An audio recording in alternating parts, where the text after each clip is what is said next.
जय हिंद दोस्तों। आप देख रहे हैं प्रयागराज एजुकेशन के यूट्यूब चैनल को। मित्रों, हम लोग बंगाल शैली के कलाकार के प्रश्नों को सॉल्व कर रहे हैं। थ्योरी को कंप्लीट करने के बाद 98 प्रश्न हो गए हैं और आज शुरू करेंगे प्रश्न संख्या 99 से। 99 नंबर प्रश्न से आगे बढ़ेंगे। और जिन भी मित्रों ने पुराने वीडियो को नहीं देखा है वो प्लेलिस्ट में जा करके, और इस चैनल पे प्लेलिस्ट बनी हुई है पीजीटी आर्ट करके, तो वहाँ पे आप जा करके इसके पहले के प्रश्नों को देख सकते हैं और अपनी तैयारी को मुकम्मल कर सकते हैं। चलिए शुरू करते हैं, आगे बढ़ते हैं पहले प्रश्न की ओर। आज का पहला प्रश्न प्रश्न संख्या 99 है। अच्छा, आगे बढ़ने से पहले सभी मित्रों से अनुरोध करना चाहते हैं जिन्होंने अभी तक चैनल को सब्सक्राइब नहीं किया है, चैनल को सब्सक्राइब कर लीजिए। ठीक है, सब्सक्राइब कर लीजिए। आपको कुछ नहीं जाता है चैनल को सब्सक्राइब करने में, बल्कि अप्रिसिएशन मिलता है हमें। तो चलिए शुरू करते हैं प्रश्न संख्या 99 से। असित कुमार हल्दर जाने जाते हैं, तो ये चित्रकार थे और इन्हें बंगाली स्कूल में कवि कलाकार के रूप में जाना जाता था। तो ऑप्शन नंबर सी इसका सही जवाब हो जाएगा। कल के वीडियो में और जब असित कुमार हल्दर के बारे में हमने एक शॉर्ट वीडियो बनाया था, तो उसमें भी इस तथ्य पे ध्यान दिया गया था। चलते हैं प्रश्न संख्या 100 की ओर। 100 नंबर का प्रश्न कह रहा है, नंदलाल बोस का जन्म कहाँ हुआ था? इनका जन्म बिहार के मुंगेर में हुआ था। 101 नंबर प्रश्न आपके सामने कह रहा है कि नोबेल पुरस्कार किसे दिया गया था? तो एक ही कवि हैं जिन्हें नोबेल पुरस्कार दिया गया, रविंद्रनाथ टैगोर। तो यहाँ से ऑप्शन नंबर ए सही जवाब हो जाएगा। चलते हैं प्रश्न संख्या 102 की ओर। 102 नंबर प्रश्न कह रहा है, गांधी जी की दांडी यात्रा कृति किसने रचना की? तो ये रचित है नंदलाल बोस द्वारा, क्योंकि नंदलाल बोस भारतीय स्वतंत्रता आंदोलन में बहुत सक्रिय कलाकार थे। हम लोग जानते ही होंगे, आप सभी जानते होंगे कि 1938 में हरिपुरा के पोस्टर को इन्होंने बनाया था, जब कांग्रेस का अधिवेशन 1938 में हरिपुरा में हुआ था।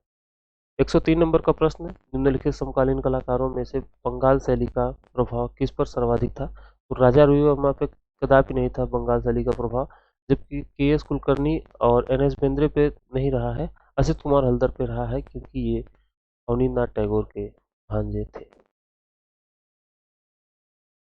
104 नंबर का प्रश्न आपके सामने, रविन्द्रनाथ टैगोर की पहचान किस रूप में नहीं है? ये चित्रकार भी थे, कवि भी थे, मूर्तिकार नहीं थे, जबकि कहानीकार थे। तो ऑप्शन नंबर सी इसका सही जवाब हो जाएगा, क्योंकि ये प्रश्न में नहीं पूछा गया है।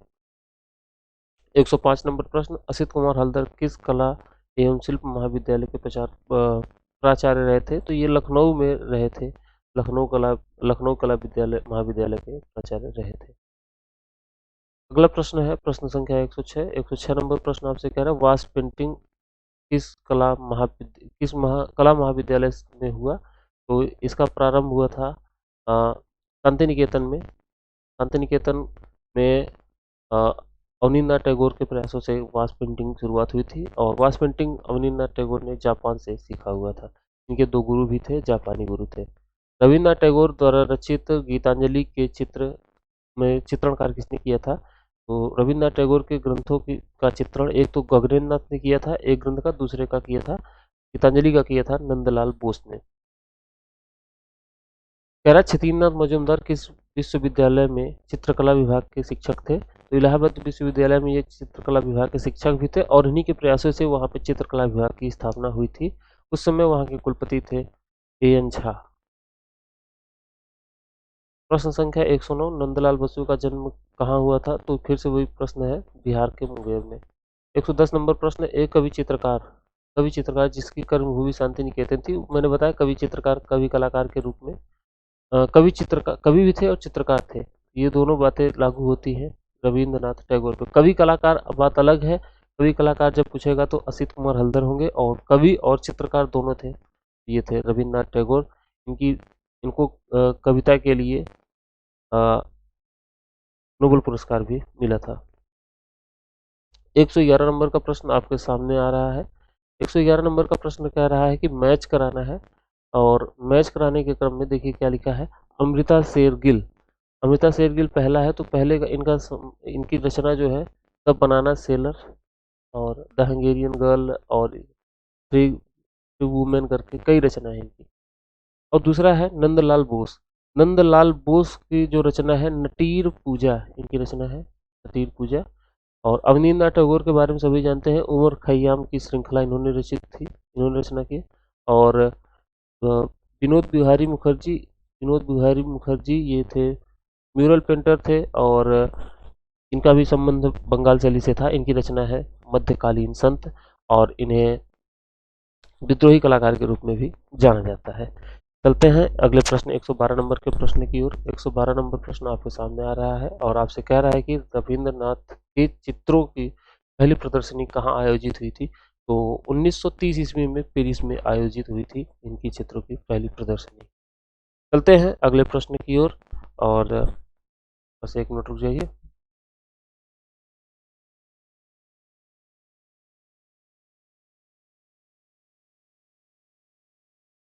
तो हम लोग अगले प्रश्न की ओर चल रहे हैं। तो आपका अगला प्रश्न है प्रश्न संख्या 113। 113 नंबर का प्रश्न आपके सामने आ रहा है। हाँ, टैगोर का व्यक्ति चित्र कृति किसकी है। तो टैगोर का व्यक्ति चित्र रचना है अवनींद्रनाथ टैगोर के। अवनींद्रनाथ टैगोर ने टैगोर का व्यक्ति चित्र रचना किया है। तो इसका ऑप्शन नंबर ए जो है वो सही जवाब हो जाएगा।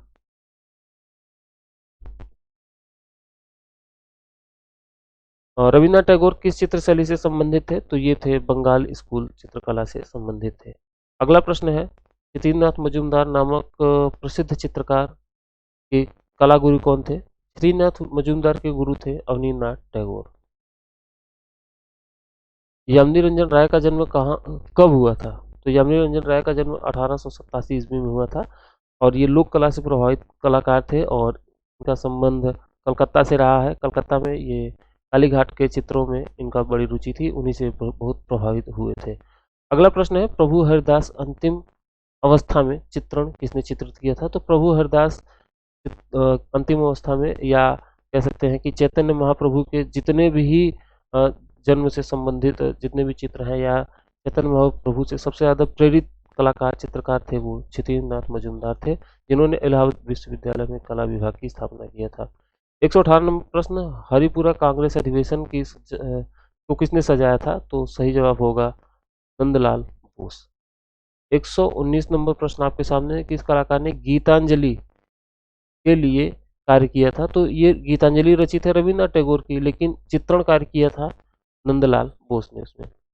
कालीघाट के चित्रों में से कौन प्रभावित है। तो कालीघाट के चित्रों से यामिनी रंजन राय प्रभावित है। ध्यान रखिएगा यामिनी रंजन राय महिला नहीं पुरुष है। 121 नंबर प्रश्न कौन सा चित्रकार पद्म विभूषण से सम्मानित है। नंदलाल बोस पद्म विभूषण से सम्मानित है। इनको 1954 में पद्म विभूषण प्राप्त हुआ था, और याद रखिएगा 1958 में डीपी राय चौधरी को भी पद्म विभूषण सम्मान प्राप्त हुआ था। डीपी राय चौधरी का संबंध मद्रास कला विद्यालय से है। चलते हैं 122 नंबर का प्रश्न इलाहाबाद विश्वविद्यालय में चित्रकला विभाग की स्थापना किसने किया था। तो क्षितिन्द्रनाथ मजूमदार ने 1942 ईस्वी में इलाहाबाद विश्वविद्यालय में चित्रकला विभाग की स्थापना किया था। चलते हैं प्रश्न संख्या 123 की ओर। 123 नंबर प्रश्न आपसे कह रहा है उस विश्वविद्यालय का नाम बताइए जहां कलाकार के एन मजूमदार मतलब क्षितिन्द्रनाथ मजूमदार ने कला आचार्य के रूप में काम किया था। तो फिर से वही जवाब होगा इलाहाबाद विश्वविद्यालय। चलते हैं अगले प्रश्न की ओर। 124 नंबर का प्रश्न आपके सामने आ रहा है, कह रहा है कि यामिनी रंजन राय कला यामिनी की कला प्रेरित थे। ये थे भारतीय लोक कला से प्रेरित थे। 125 नंबर का प्रश्न प्रसिद्ध कृति भिखमंगे द बेगर किसकी रचना है। द बेगर रचना है अमृता शेरगिल की। अमृता शेरगिल की खास बात यह है कि ये हंगरी की थी, और भारत में इन्होंने शिमला में रहकर चित्रकारी की थी। बड़ी बात यह है कि ये मात्र 6 साल 1935 से 1941 तक इन्होंने चित्रकारी की थी, और 6 साल में ही अपनी इन्होंने मतलब कि बहुत बड़ी छवि बना ली थी। इनकी कुछ प्रसिद्ध रचनाएं हैं, जैसे तीन बहनें हो गई और द बेगर्स हो गया, ये कई बार एग्जामों में पूछा जाता है। हंगेरियन गर्ल्स हो गया, इस तरीके से कई रचनाएं इनकी चर्चा में रहती है। तीन बहनें किसने चित्रित किया था। तो तीन बहनें चित्रित किया था अमृता शेरगिल ने। अमृता शेरगिल के पिताजी भारत के थे, इनकी माता हंगरी की थी। इनकी माता भी कलाकार थी। चलते हैं अगले प्रश्न की ओर। 127 नंबर का प्रश्न 127 नंबर का प्रश्न आपके सामने आ रहा है। एक मिनट रुकिए, बहुत सा कंप्यूटर लो काम कर।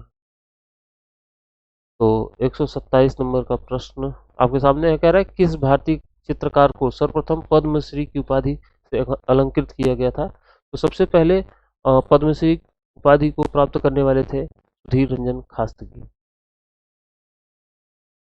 चलते हैं अगले प्रश्न 128 नंबर का प्रश्न, आधुनिक भारतीय चित्रकारों में कौन लोक कला से प्रभावित कलाकार है? तो वही जवाब हो गया यामिनी रंजन राय। 129 नंबर का प्रश्न, कालीघाट के चित्र किस चित्रकार की प्रेरणा बने? तो वही जवाब हो गया यामिनी रंजन राय। ऑप्शन नंबर ए इसका सही जवाब हो जाएगा। चलते हैं 130 नंबर के प्रश्न की ओर। 130 नंबर प्रश्न आपसे कह रहा है, असित कुमार हल्दर और नंदलाल बोस ने किस सन में बाघ गुफा की प्रतिलिपियां तैयार किया था? तो इन्होंने तैयार किया था 1921 ईस्वी में। इन्होंने क्या नाम है कि आपका अजंता की गुफाओं की भी प्रतिलिपियां तैयार किया था। जोगीमारा की गुफाओं की भी प्रतिलिपियां तैयार किया था इन्होंने 1914 ईस्वी में। तो 131 नंबर प्रश्न कह रहा है कि भारतीय घनवादी शैली के प्रथम चित्रकार कौन है? तो घनवादी शब्द आ जाए तो आंख मूंद के टिक लगा दीजिएगा गगनेंद्र नाथ टैगोर पे। ऑप्शन नंबर सी इसका सही जवाब हो जाएगा। 132 नंबर प्रश्न, कौन सा प्रसिद्ध कलाकार है जो अपने उपनाम मास्टर मोसाय के नाम से जाना जाता था? मास्टर मोसाय के नाम से नंदलाल बोस जाने जाते थे और इन्होंने क्या नाम है कि शांति निकेतन में कारू संघ की भी स्थापना किया था। 133 नंबर प्रश्न, अमिताभ शेरगिल ने अपने स्टूडियो कहाँ बनाया था? तो इन्होंने अपना स्टूडियो बनाया था पेरिस में। हंगरी में पैदा हुई और पेरिस में इन्होंने कला की शिक्षा प्राप्त की थी, वहीं पे स्टूडियो बनाया था। बाद में ये भारत चली गई थी और भारत में शिमला में ये रही थी। 134 नंबर का प्रश्न, अमृता शेरगिल का जन्म हंगरी में हुआ था। ऑप्शन नंबर डी इसका सही जवाब हो जाएगा। 135 नंबर प्रश्न, भारतीय चित्रकला पद्धति नामक पुस्तक बहुत महत्वपूर्ण पुस्तक है, इसकी रचना किसने की थी? तो शैलेंद्र नाथ डे ने किया था और शैलेंद्र नाथ डे का जन्म इलाहाबाद में हुआ था। ये थोड़ा सा महत्वपूर्ण है, इलाहाबाद वालों याद कर लो। 136 नंबर का प्रश्न, भारतीय विषयों को पाश्चात्य शैली में किसने चित्रित किया था? तो देखिए, भारतीय विषयों को पाश्चात्य शैली में चित्रित किया था तो कई कलाकार हैं, जैसे कि उसमें एक नाम आ जाता है राजा रवि वर्मा का। राजा रवि वर्मा का नाम नहीं है तो यहाँ पे अमृता शेरगिल का नाम आ जाएगा, क्योंकि ये पाश्चात्य की थी, मतलब हंगरी की थी। पेरिस से इन्होंने कला शिक्षा को ग्रहण किया था और बाद में ये अजंता की चित्रकारी से बहुत प्रभावित थी, अजंता चित्र शैली से बहुत ज़्यादा प्रभावित थी और इन्होंने ही पाश्चात्य शैली में भारतीय विषयों को चित्रित किया था। ऑप्शन नंबर सी इसका सही जवाब हो जाएगा। बाकी छितिन मजूमदार के बारे में जानते हैं, बंगाल शैली से थे, ये भी लोक कला से प्रभावित थे। सुधीर खास्तगीन भी भारतीय शैली से किया करते थे। 137 नंबर का प्रश्न आपके सामने आ रहा है, कह रहा है नंदलाल बसु किसके शिष्य थे? तो नंदलाल बसु का नाम आता है अवनींद्रनाथ टैगोर के शिष्यों में। 138 नंबर का प्रश्न आपके सामने, वह कलाकार जिसने लोक कला को अपनी चित्र शैली का विषय बनाया था? तो यामिनी रंजन राय सही जवाब हो जाएगा। 139 नंबर प्रश्न कह रहा है कि कलाकारों के किस समूह ने अजंता चित्रों की अनुकृतियां तैयार की थी? तो इसमें नंदलाल बोस और असित कुमार हल्दर का नाम तो जरूरी है, इसके साथ वेंकटप्पा और कुमार लार्चर का नाम भी आ जाता है। तो देखिए किसमें रहता है, नंदलाल बोस गगनेंद्र नाथ टैगोर तो गलत हो जाएगा। नंदलाल बोस, वेंकटप्पा, असित कुमार हल्दर, कुमार आर्चर, यही सही जवाब हो जाएगा, ऑप्शन नंबर बी। बाकी विनोद बिहारी मुखर्जी नहीं किया था और विनोद बिहारी मुखर्जी इसमें भी है तो ये भी गलत हो जाएगा। जब बी सही है तो आगे देखने की जरूरत नहीं है। 140 नंबर प्रश्न की ओर चलते हैं। 140 नंबर प्रश्न आपसे कह रहा है कि कला एवं शिल्प महाविद्यालय लखनऊ के पहले भारतीय प्रधानाचार्य कौन बने थे? ये बने थे असित कुमार हल्दर। 1925 ईस्वी में ये वहाँ के प्रधानाचार्य बने थे। जहाँ तक मुझे याद है कि इनका जन्म 1890 या 91 के आसपास हुआ था, इसी समय होगा, एग्जैक्ट याद नहीं आ रहा। चलिए आगे चलते हैं। 141 नंबर प्रश्न, हरिपुर पोस्टर का शीर्षक क्या था? तो जमीन जोतने वाला या भारतीय किसान इसका पोस्टर रहा था। 1938 में नंदलाल बोस ने इसको बनाया था। अब्दुल रहमान चुगताई ये अवनींद्रनाथ टैगोर के शिष्य हैं, इसलिए इनका संबंध बंगाल शैली से रहेगा। ऑप्शन नंबर सी इसका सही जवाब हो जाएगा। इनकी रचनाओं में जब भी पूछा जाएगा तो ज़्यादातर रचनाओं के पीछे इनका नाम चुगताई जरूर लगा रहेगा।